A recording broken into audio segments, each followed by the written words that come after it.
ડીસાના જૂના નેસડા ગામે પાણીપુરી ખાધા બાદ 15 લોકોની ફૂડ પોઈઝનની અસર ડીસા સિવિલ ખાતે ખસેડવામાં આવ્યા। મળતી માહિતી મુજબ ડીસા તાલુકાના જૂના નેસડા ગામના એક જ પરિવારના સભ્યોને ફૂડ પોઈઝનની અસર થતાં ચકચાર મચી જવા પામી છે। પ્રાપ્ત માહિતી મુજબ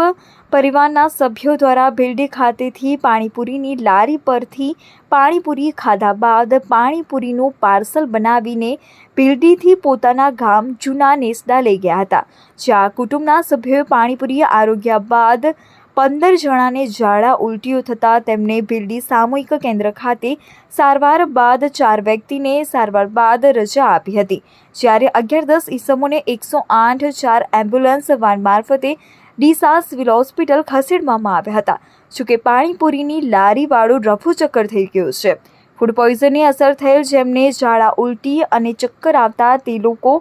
કિંજલબેન ચીનુજી રાઠોડ, ઉંમર વર્ષ 17, રિંકુબેન પિરાજી રાઠોડ, ઉંમર વર્ષ 15, રાજુબેન ભવાનજી રાઠોડ, ઉંમર વર્ષ 17, રિંકલબેન અજમલજી રાઠોડ, ઉંમર વર્ષ 19, અસ્મિતાબેન પિરાજી રાઠોડ, ઉંમર વર્ષ 15, સુરેશ પિરાજી, ઉંમર વર્ષ 7, ચકુબેન પિરાજી, ઉંમર વર્ષ 17, આશાબેન પિરાજી, ઉંમર વર્ષ 16, મધુબેન પિરાજી, ઉંમર વર્ષ 38, નિકુલભાઈ ભવાનજી, ઉંમર વર્ષ 14, સોનલબેન ભવનજી, ઉંમર વર્ષ 17, નટવરજી પુનાજી, ઉંમર વર્ષ 30, લાસુબેન અનારજી, ઉંમર વર્ષ 50, કાજાબેન અનાર, રાધાબેન ભવનજી, ઉંમર વર્ષ 15 ની ફૂડ પોઈઝનની અસર થયેલ છે ને ડીસા સારવાર માટે ભીલડી, લાખણી અને ડીસાની 2 મળીને 4 એમ્બ્યુલન્સ દ્વારા ડીસા ખસેડવામાં આવ્યા હતા। તસવીર અહેવાલ વજીરામ કે જોશી, ભીલડી।